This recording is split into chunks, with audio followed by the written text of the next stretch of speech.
Mr Speaker. I call the honourable member Claire Curran. Tēnā koe, Claire.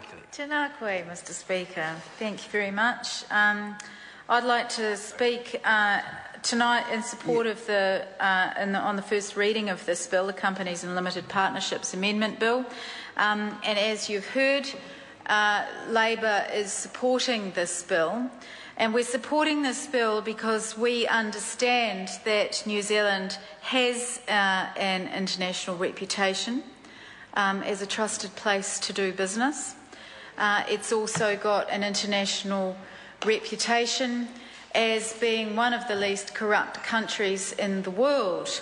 And so we take that very seriously, Mr Speaker. And therefore, we don't actually agree with the Prime Minister, John Key, who yesterday told the media that that trade-offs had been made by allowing New Zealand to be the easiest place in the world to set up a company. And he said that the changes being made were to preserve the country's reputation. But in talking about trade-offs, and as I'll be talking about in a minute, there's some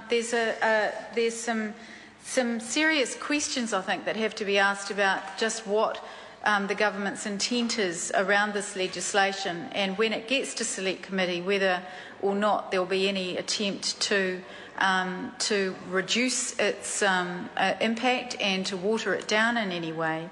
And I've got a few questions for the Minister around that, given particularly what he has said today on this bill. But the first point to make, Mr Speaker, is big ups. Big ups to Simon Power, the previous Minister of Commerce, who had the wherewithal to get this legislation drafted to deal with what is a pretty serious issue. And I just want to point out in a legal opinion that was given by Bell Gully around this issue, that it was seen very much as being an important piece of legislation that was developed after so many of these issues came to light, and that the legislation was brought. I think it was described as being in the dying days of the previous administration as we came towards the election, and it was Esther MED at the time said that it was thought that this legislation was going to be coming before the House as a matter of urgency, and we're now 7 or 8 months down the track, and it's only just appearing before the House now, and I think you've got to ask yourself why that is that with a new minister in place, that he would have put it actually pretty high on the list of priorities, and either he didn't understand its importance, or he just wasn't that bothered about protecting New Zealand's reputation in the world. And as a result, now we're off the white list, as you've heard tonight. That New Zealand has actually been taken off that important white list, that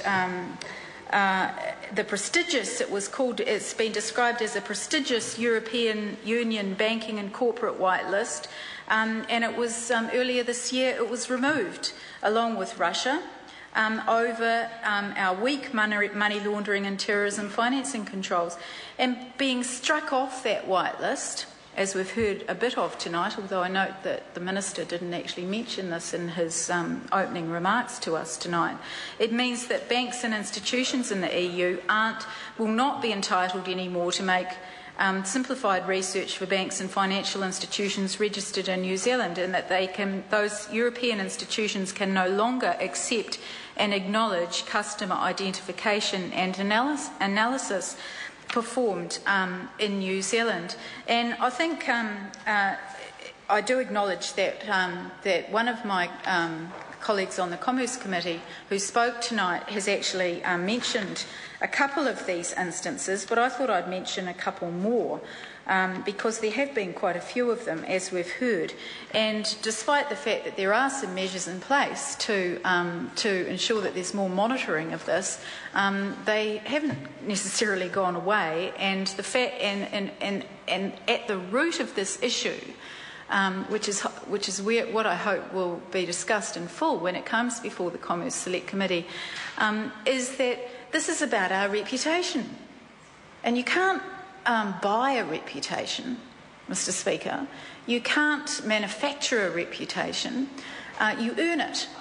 And once it's gone, it's a bit hard to win back. So this is important, this legislation. It's important that we're sending a strong signal out there in the international community that we do take this stuff seriously, that we guard jealously our reputation as not only a good place to do business and to set up businesses, but a place that you can't take advantage of, and you can't set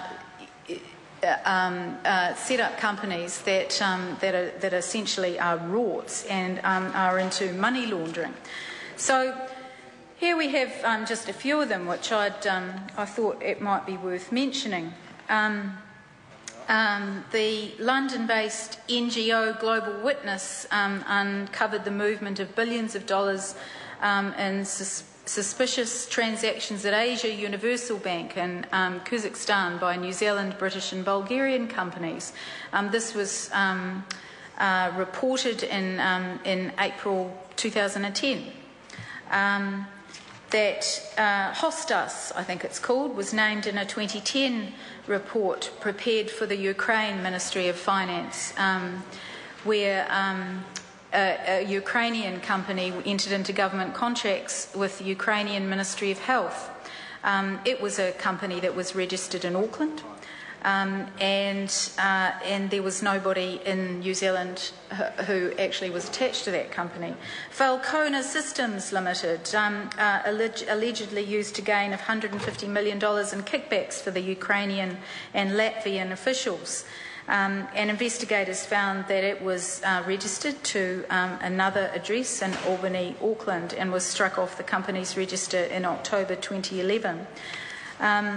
Tormex Limited allegedly washed $680 million through a Riga, Latvia bank account. A multinational investigation pointed to Russian mafia connections, company registered in Queen Street, which I think might have been the company that Jonathan Young referred to as SP Trading Limited, which... And we also have here SP Trading Limited found to have chartered a Georgian registered plane to fly in Bargodan. So that's the instance that was mentioned earlier. Now these are just a few of the quite serious incidences of this issue, which the government has been aware of for some time. This bill is part of addressing this issue, but it's taken, as it's been pointed out on numerous occasions tonight, it's taken 2 years to actually to get to this point where it's it's going through its first reading and going to the Select Committee. So I suppose the point that I'm making tonight, Mr. Speaker, is that when it gets to the Select Committee, let's hope that it is actually treated with some importance and actually goes through that process and comes back to the House as soon as possible.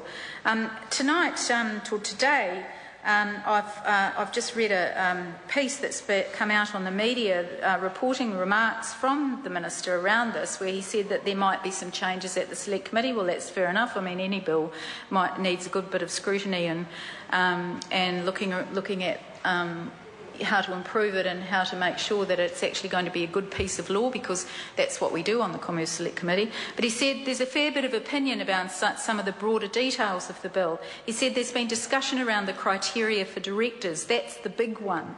Now, Mr. Speaker, this gives me a warning bell, because this may be, and this is what I'd like some clarification, this may be around the introduction of criminal offences for directors who commit a serious breach of their duties. This is where these become criminal activities, where they're liable for imprisonment for up to 5 years or fines of up to $200,000. Now, Mr. Speaker, if we're going to take this issue seriously, if we do guard our reputation jealously internationally as a place to do business, good place to do business, and as a place that is not corrupt, then we do need to ensure that internationally that people looking at this country will know that there will be serious sanctions if they do engage in criminal activity, and if they think that they can try and use our country for their illegal activities. So, Mr. Speaker, we support this bill. I'm looking forward to the discussion in the Select Committee. Thank you. I call the honourable member Paul Goldsmith.